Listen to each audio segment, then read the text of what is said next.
November 2, 2025 ഇന്ത്യയുടെ GSAT-7R അഥവാ officially അറിയപ്പെടുന്ന CMS-03 ലക്ഷ്യം കണ്ടു. എന്താണ് GSAT-7R എന്ന് പറയുന്നത്? ഇന്ത്യൻ നേവിയുടെ അഡ്വാൻസ്ഡ് ആയിട്ടുള്ള കമ്മ്യൂണിക്കേഷൻ സാറ്റലൈറ്റ് ആണ് GSAT-7R എന്ന് പറയുന്നത്. ഇത് GSAT-7 സീരീസിന്റെ ഭാഗമാണ്. GSAT-7 സീരീസ് എന്താന്ന് വെച്ചാൽ 2013 ഓഗസ്റ്റില് ഇന്ത്യൻ മിലിറ്ററിയുടെ ആദ്യമായി ലോഞ്ച് ചെയ്ത കമ്മ്യൂണിക്കേഷൻ സാറ്റലൈറ്റ് ആണ് GSAT-7 എന്ന് പറയുന്നത്. ഈ സീരീസിന്റെ പുതിയ വേർഷൻ ആണ് GSAT-7R.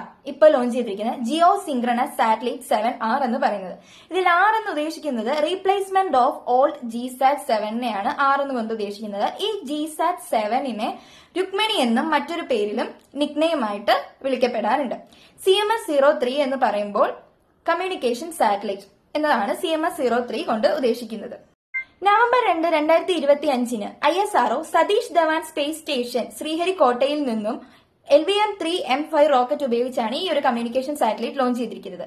ഈ ഒരു സാറ്റലൈറ്റ് ഇൻഡിജിനസ്ലി ബിൽറ്റഡ് ആണ്. ഇൻഡിജിനസ്ലി ബിൽറ്റഡ് ആണെന്ന് പറയുമ്പോൾ മറ്റൊരു രാജ്യത്തിന്റെ ഒന്നും സഹായമില്ലാതെ ഇന്ത്യൻ സ്വയം നിർമ്മിതമായ ഒരു കമ്മ്യൂണിക്കേഷൻ സാറ്റലൈറ്റ് ആണ് GSAT-7R എന്ന് പറയുന്നത്. ഇത് ഡിസൈൻ ചെയ്ത് ഡെവലപ്പ് ചെയ്തിരിക്കുന്നത് ISROയും അതോടൊപ്പം തന്നെ UR റാവോ സാറ്റലൈറ്റ് സെന്ററും കൂടെ ചേർന്നാണ്. ഈ ഒരു സാറ്റലൈറ്റിന്റെ ഭാരം എന്ന് പറയുന്നത് 4400 കിലോഗ്രാം ആണ്. അതുകൊണ്ട് തന്നെ ഇത് ഇന്ത്യയുടെ ഏറ്റവും ഹെവിയസ്റ്റ് ആയിട്ടുള്ള കമ്മ്യൂണിക്കേഷൻ സാറ്റലൈറ്റ് ആയിട്ട് മാറുന്നു. ഓക്കെ, ഇന്ത്യൻ ഓഷ്യൻ റീജിയൻ കേന്ദ്രീകരിച്ച് മറൈറ്റൈം കമ്മ്യൂണിക്കേഷൻ എൻഹാൻസ് ചെയ്യുക, ഫുൾ ടൈം സർവീലിയൻസ്, ഇതൊക്കെയാണ് ഈ ഒരു അഡ്വാൻസ്ഡ് ആയിട്ടുള്ള കമ്മ്യൂണിക്കേഷൻ സാറ്റലൈറ്റ് സിസ്റ്റത്തിന്റെ ബെനിഫിറ്റ്സ് എന്ന് പറയുന്നത്. ഓക്കെ.